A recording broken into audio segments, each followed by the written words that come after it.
whenever you say a society is all about X, you're wrong. you know, societies are they're richly complex, and all these things have different roles to play, and they're both good and bad, and so on. But I think that style of thinking, which you see today, is very Marxist. Yeah.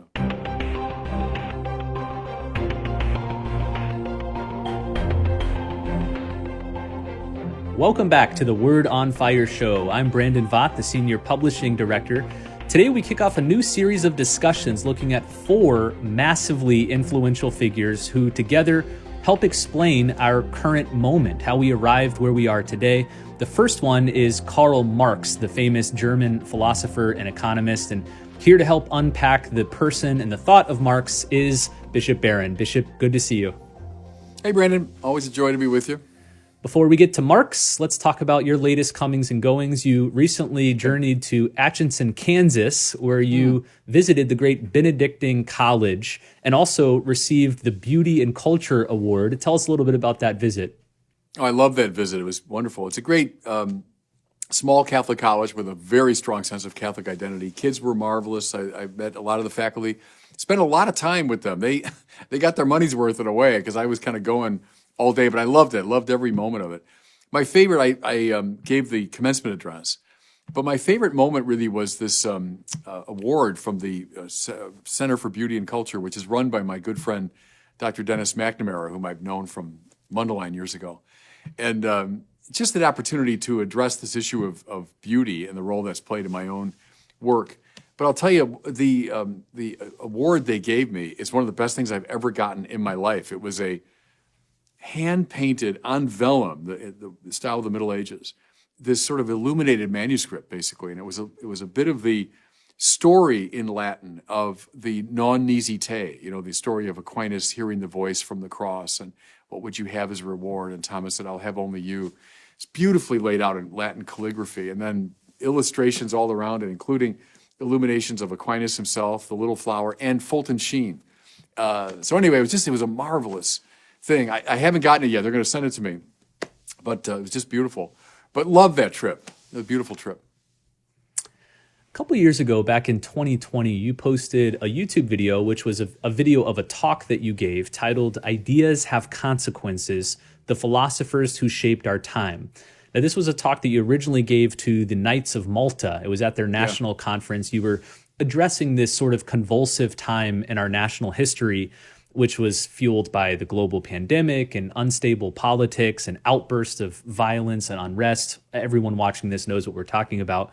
But in that talk, you showed how the ideologies undergirding much of this unrest stem from 4 thinkers in particular. The 4 people were Karl Marx, Friedrich Nietzsche, Jean-Paul Sartre, and then Michel Foucault.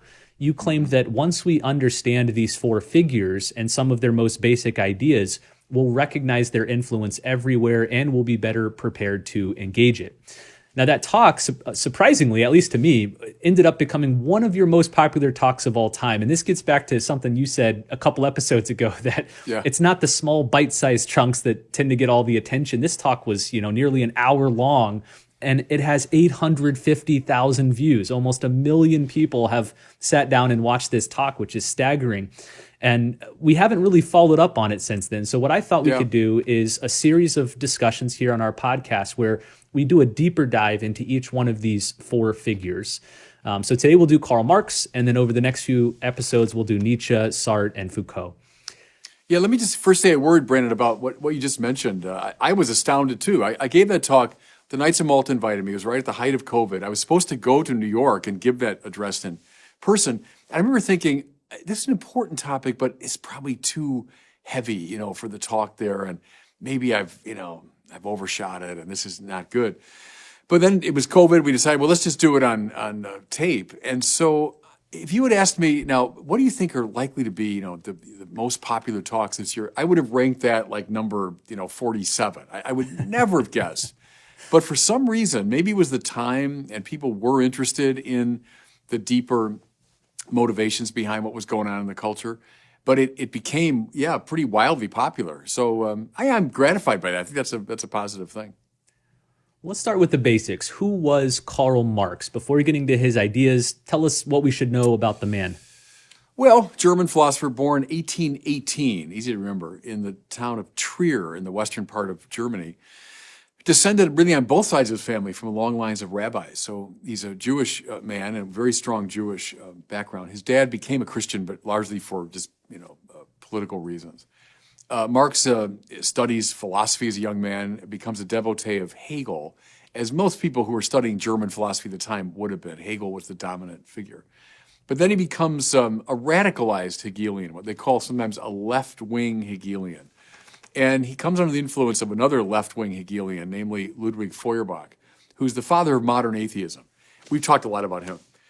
Religion is a kind of idealized self-understanding projected outward as a fantastic supreme being, etc. And so Marx would have bought into that very deeply. But then Marx asked a follow-up question, which is, well, then why did we do this? Why would we do such a crazy thing and invent the supreme being? And from that comes a lot of his social theorizing.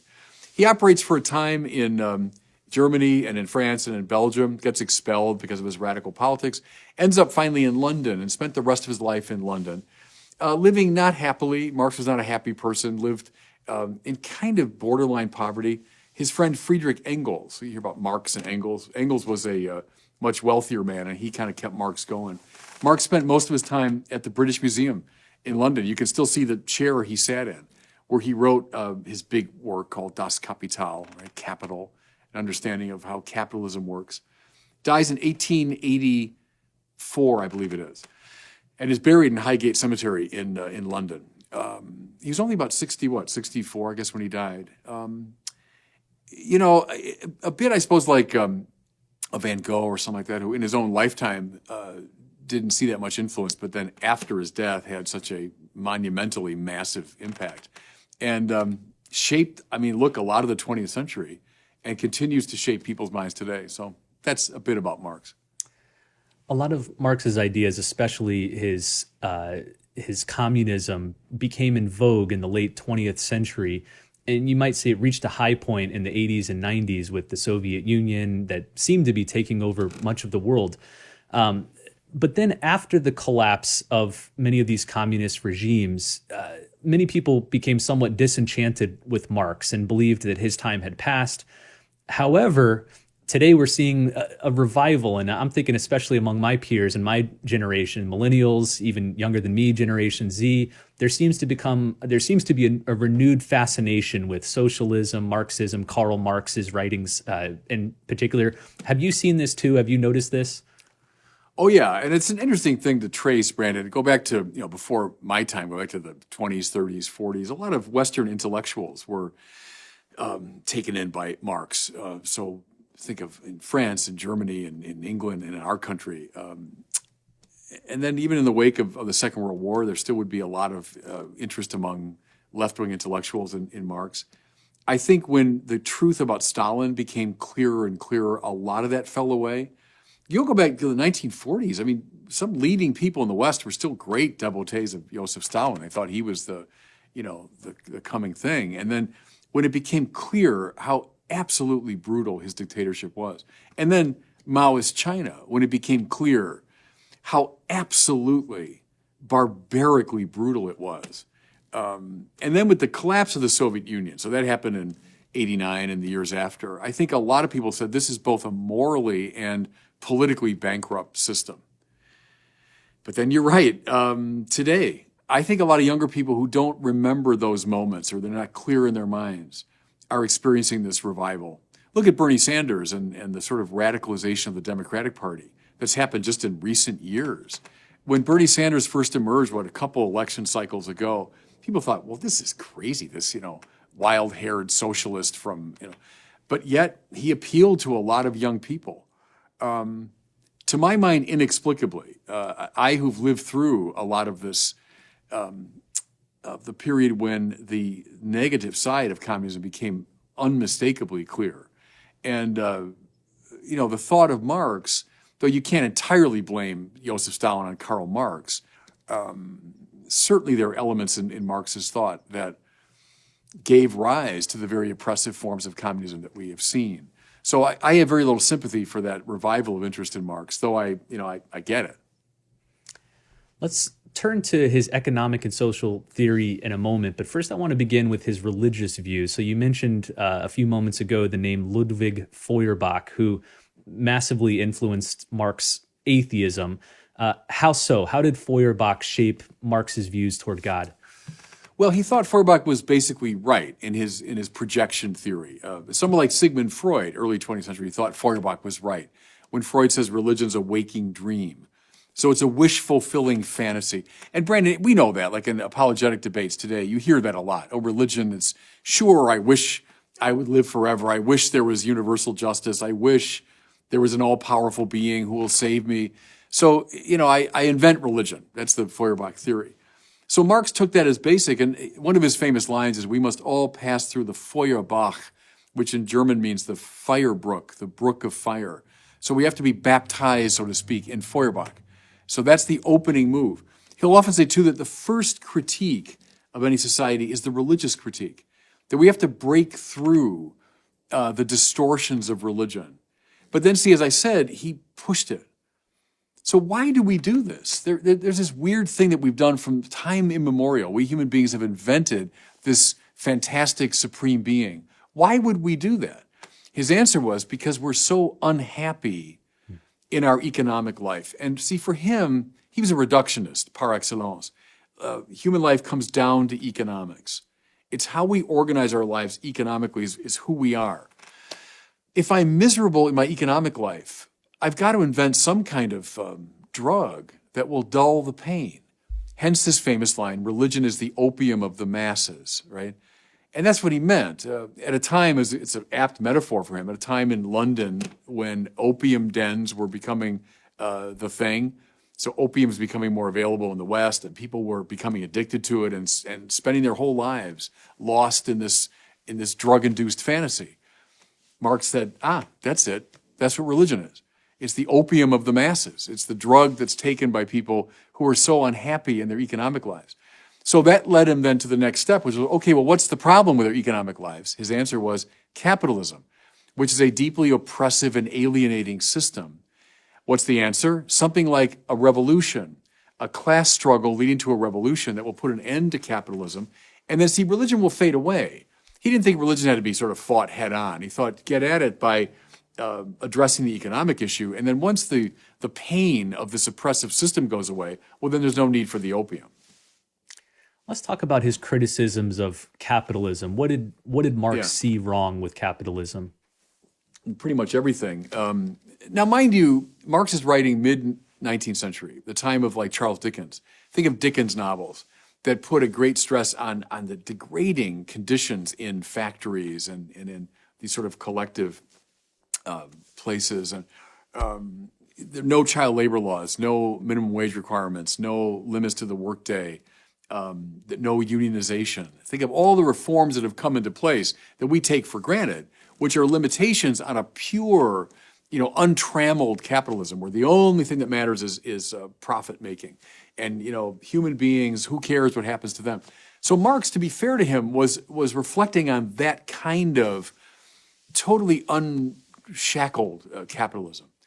He felt that it was a violation of what he called our species being. That's his Germanic way of saying who we are meant to be. That we're meant to be free, we're meant to be artistic, we're meant to be communal, we're meant to see ourselves in what we make and exult in it. But what happens in capitalism is all those things are undermined. I'm now ripped away from my connection to nature. I'm now placed in this very unnatural, unhealthy environments. I'm now cut off from my fellow human beings. I'm in sort of a cutthroat competition with them. I see myself in my work, but I see myself as alienated in my work. And so capitalism, he felt, was a violation of my essential being. So that word Entfremdung in his German, the alienation, he got that from Hegel, becomes a basic Marxist theme. I'm alienated from my best self. And so I got to overcome alienation. And that's what leads to the revolution. Let's continue on that very thread. He believed that the response to this corrupt economic system was to heal it through class struggle, or namely revolution. What did that look like to Marx? What did he have in mind? Right. He didn't think capitalism was reformable. Now, to be fair, I want to bring some nuance to it. He felt capitalism was like the best system we've had so far. So go back to, a slave economy in the ancient world, go back to a feudalistic economy in the Middle Ages, go back to early forms of capitalism. He thought the capitalism of his own time was the best we've done so far. So he's Hegelian in that sense that history is moving forward, right? But it always happens through a violent struggle. That's his reading of Hegel. But Marx felt that, it's the best we got, but it's still pretty lousy. So what do? We should foment a class struggle, that you have a ruling class, the owners of the means of production, those who control the economic and political and cultural life of the society, and they're keeping down the masses of the ordinary workers. And so he thought the proletariat, which would be the industrialized working class, would be the sort of tip of the spear of the revolution. By revolutionizing them, they would lead this uprising. He thought it would happen in the big cities. Marx didn't see it happening in a place like Russia. That's one of the ironies. He would have seen it Berlin and London and Paris, right? New York maybe, but not in Moscow. Anyway, he thought this revolution would start in the great cities and would lead then to the overthrow of the ruling class and the emergence of a classless society. So Marx didn't want, let's get rid of those guys and put the other ones up on top. He wanted ultimately a classless society where there were no stratifications and hierarchies. Everybody held things in common, hence communism, right? We've overcome these fundamental forms of alienation. We're back in touch with nature. We're back in touch with each other. We see ourselves in our work, but we see what's beautiful and good in ourselves. That's the utopian dream that Marx had about what would happen after the revolution when pure classless communism would obtain. I think when we look through history, especially over the last, say, 50, 75 years, it becomes clear that this revolution naturally involves violence. And it seems that in Marx, violence isn't just a regrettable side effect of the revolution, but it's the point of the revolution, that without violent struggle, this utopia will never arrive and the exploitation will never end. Do you think that this partly explains the uptick in violent protest and demonstrations today in our own time, that we can trace that back to Marxist ideas? Yeah, absolutely. There's a lot we can say about Marx. I'm laying out his theory, and every bit of which can be criticized and should be criticized. But especially on this point, Marx, following Hegel, has a basically antagonistic social theory. So remember Hegel with thesis, antithesis, or antithesis, and then synthesis that happens through a kind of conflict of the two. So that's the movement of ideas in Hegel, but also the movement of history. You've got one point of view, the opposite point of view, they clash, and then a new synthesis emerges. But it's basically a violent account, which is why Hegel, I've cited this a couple times, says history is a slaughter bench. Now, we talked about the Book of Judges a couple of weeks ago. It's hard to deny that in a way, that, history is the story of constant struggle. But Marx said, okay, that's the way it goes. And so what I want to do, he said, is foment class struggle. I don't want to cover it up or try to make it better or say we can find a way forward altogether. He wanted to foment a class struggle. That was the role, by the way, of the Marxist intellectual, was to raise consciousness about the situation and radicalize the proletariat so that they would commence the revolution. The antagonism of the social theory on offer today, I think we see within wokeism, is very much a descendant of this Hegelian Marxist view. Trying to find a healing way forward, that's not in the Marxist sort of lexicon. It's let's foment revolution, which necessarily is violent. Look at Lenin, a faithful disciple of Marx here. You got to, break a few eggs to make an omelet. So that's just the way it goes. That, I would suggest, is repugnant to Catholic social teaching, which is based upon a non-antagonistic social theory. Marx has been described as a master of suspicion because he encourages the constant unmasking and dismantling of the cultural superstructure, to use his language. Right. That's key to getting the revolution underway. Do you think that Marx lurks behind a lot of today's suspicious and cynical attitudes, especially toward government, politics, the church, other institutions? Yeah. It seems a massive rise in cynicism and skepticism around those things. Absolutely. And you use that term, which is really right. substructure, superstructure is a basic idea in Marx. The substructure of any society, he felt, was the economic core. So again, it all comes down to economics. The whole point of a society is to cultivate and make possible that economic core. So what it does, it throws up around itself a protective shell, if you want. Call it the superstructure. And it includes everything else. So everything else in society, the arts, politics, science, religion, philosophy, all of it is part of the superstructure whose whole purpose is to protect the economic substructure. So a big part of the Marxist intellectual move and revolutionary move is to break down the superstructure, break through it, let people see what's really going on. I think during the talk I used a comparison with the Wizard of Oz because there's a lot of interesting overtones there, Marxist overtones. But one of them is pulling back the curtain, right, on the guy that's just manipulating. So there's the mighty, powerful Oz, but it's just this little creepy guy behind the curtain who's manipulating. And it's the dog who pulls back the curtain to reveal what's really going on. That's sort of a Marxist idea of breaking, look at the superstructure, it's so awesome, look at the mighty, powerful Oz, but when I break through that, I see it's just protecting a grubby little substructure over here. And so to answer your question, yes, today I think in a lot of the woke stuff, you'll find that is a deep suspicion of all the institutions of society, that they're just part of a superstructure protecting some kind of grimy substructure. Now, the Marxist thing was economics for sure. That's Marx. But it's taken different forms in some of the people today. So for many, it's racism. It's the racial struggle, the oppressors and the oppressed, not so much economically, but racially. And so now just play the Marxist game. That's the substructure. And around it is the whole superstructure that protects this racist core. Look at the 1619 Project, right? The whole American political arrangement is just an elaborate way to protect slavery. That's a typically Marxist way of thinking. And, you know, there's many problems with it, but one is just the sheer reductionism of it. Whenever you say a society is all about X, you're wrong. You know, societies are they're richly complex and all these things have different roles to play and they're both good and bad and so on. But I think that style of thinking, which you see today, is very Marxist. Yeah. Well, let's close with this.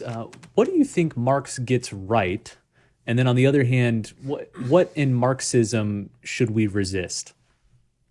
Yeah, I mean, what he gets right is biblical. As I say, Marx is descended from a long line of rabbis, and there's a lot of the Old Testament prophet in Marx. That's to say, someone who is righteously indignant at deep injustice.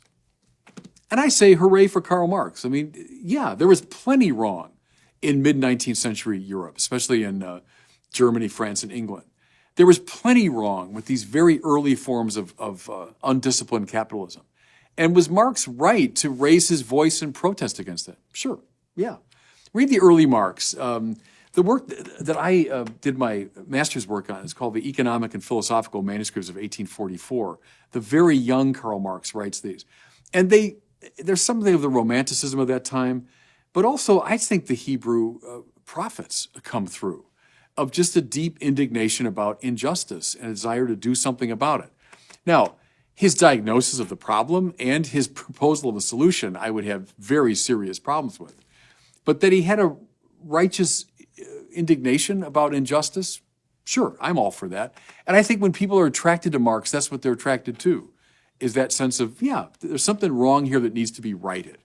There he's like Amos, and he's like Isaiah, and he's like Ezekiel and Jeremiah. So that part of Marx, I think, is right. You know, where's he substantially wrong about God? Certainly. So the critique of religion is obviously wrong. I think substructure, superstructure is a very reductionistic, simplistic way to think about society. And I think his view of capitalism as a fundamentally antagonistic sort of social theory, that's the wrong way to think about it. I think the market economy, and I'm following Catholic social teaching here, is morally praiseworthy. But it needs to be circumscribed legally and morally. And if you want, there's a nod to Karl Marx. Sure, I'm not in favor of untrammeled, unshackled capitalism. Just off you go and make profits at anyone's expense.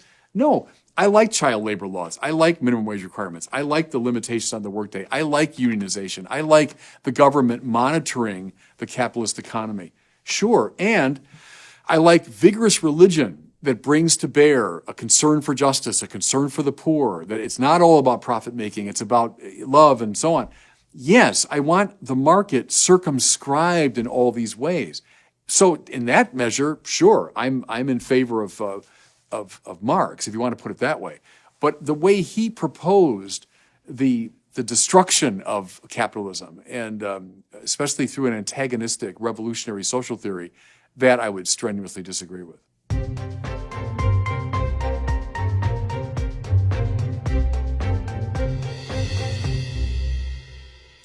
Well, it's time now for our question from one of our listeners. Every episode of the Word on Fire show, we take one question from listeners like you. If you have one, you can send it to us at the website askbishopbarron.com. Today we have a question from Luke in Canada, and he's asking about discernment. Here's his question. Hello, Bishop Barron. My name is Luke. I live in Western Canada. I'm wondering about the permanent diaconate and what advice you would give to a man who's discerning this as a possible vocation. Thank you very much. Yeah, thanks for that. First, take the call seriously. If you feel that call, don't ignore it. Take it seriously. And I'd say to you what I say to someone discerning the priesthood, which is try to get to Mass every day. Try to do a holy hour every day if you can. Bring that question stubbornly before the Lord. Okay, Lord, what do you want? Listen to people around you. What are people who know you? What do they say?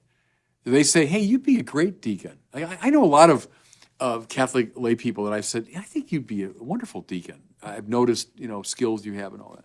So pay attention to that.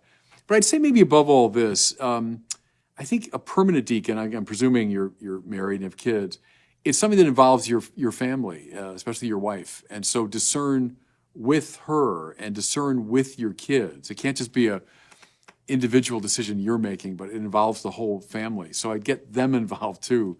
But I've known some marvelous permanent deacons over the years, including my own deacon, Chris Sandner, who's been such a wonderful assistant to me all these years, and his wife's a great lady, and the two of them discern their ministry together. So I guess I'd emphasize that especially. I have a couple of really close friends down here in Orlando, Mike Bradica, Jason Bowman. They're both being ordained deacons in a couple weeks here. We're right in the season. But one thing I've learned through their experiences is how most dioceses, our diocese, at least in Orlando, and I think many others, require or at least strongly encourage the wives to join the husbands in the formation. They have to go through all the classes, the 5-year training, the retreats, everything. So it is a joint communal decision. It's not just the husband wanting to do this against the wife's wishes. I've always thought that was really wise. Yeah, me too. Well, thanks so much for watching and listening to this discussion of Karl Marx. Again, I hope this is enlightening and helpful to understand the present moment. We're going to have 3 more of these discussions coming soon, one on Friedrich Nietzsche, one on Jean-Paul Sartre, and one on Michel Foucault. So look forward to that. Also, look forward to Word on Fire's newest book. It's titled Redeeming the Time, Gospel Perspectives on the Challenges of the Hour, and it's written by Bishop Barron. This book follows in the path of 2 of his previous ones, Seeds of the Word and Vibrant Paradoxes, which are all collections of essays commenting on cultural topics of the day. This one, though, I think is especially good for now because it reminds us that even when things around us seem hopeless, there's always hope, specifically found in Christ and his church. Bishop, I know you just got a copy of this in the mail. Did you want to say a word about it? Just, as you say, a collection of essays I've written over the years. These are probably a little more about things that are troubling in the culture. But as you say, the ultimate purpose is always one of hope and to bring the gospel to bear on these things. So they're kind of short nuggets. I think when people have responded in the past to these books, they say, I like that I can read one of these essays. They're only maybe, 900 words a piece. I write them for my weekly column. So I think they're easy to read in that sense. But I hope it's chunky enough and rich enough to satisfy you too. So pick it up. Again, it's called Redeeming the Time. I will include a link in the show notes for this podcast episode. Good. Well, thanks so much for joining us, and we'll see you next time on the Word on Fire show.